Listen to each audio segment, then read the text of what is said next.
So if you're quick with your celebrity gossip, you've probably already seen this, but there's been this photo going around for the past 24 hours.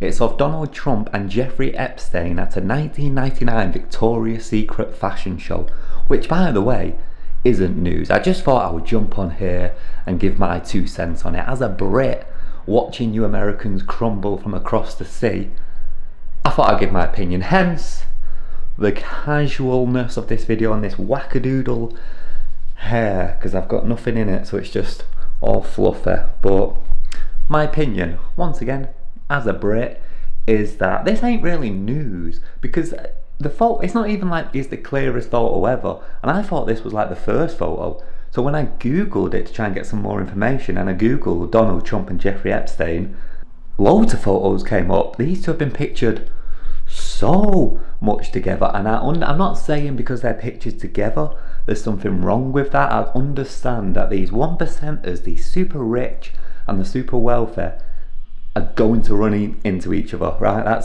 They just hang around with each other, and just because you're photoed with someone who's really bad doesn't mean that you're really bad. I mean, you've just got to think about all the people who have took selfies with P. Diddy, which is a lot of people, regular people like me and you, and celebrities too.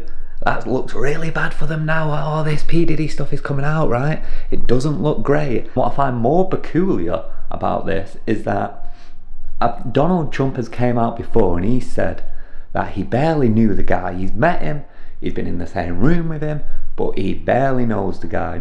And all of that is seemingly not true, because you don't go to a Victoria fashion show with someone you barely know. Not unless you know, especially when you're like a middle-aged guy. It's starting to sound a bit creepy in itself, right? But I also found something very interesting, which was when Donald Trump was campaigning for his presidency, one of the things that he was saying a lot was that he's going to release the Epstein files. Right? He's going to release them to the world so that everyone can know what's going on there. And now it turns out that one, he's been holding back on that, and he's not been actually keeping true to his word, and he's suddenly got no intention of releasing those files. And the second part of that is that he's in the files, right? That's what we've heard. It's been released that he's in the files. This isn't definite, he's not definitely in the files, but the word on the street is that he is in the files. So the White House has came out and they've said that this is fake news and he's not. But I just feel like, is it not the easiest solution? Once again, American politics, I don't know squat, I don't know diddler, but is the easiest solution not just to release the files?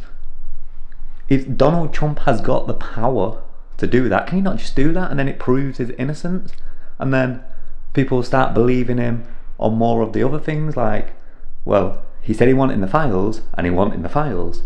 He said he knew him, but barely. Maybe that's true as well. Like, why is he not just doing that?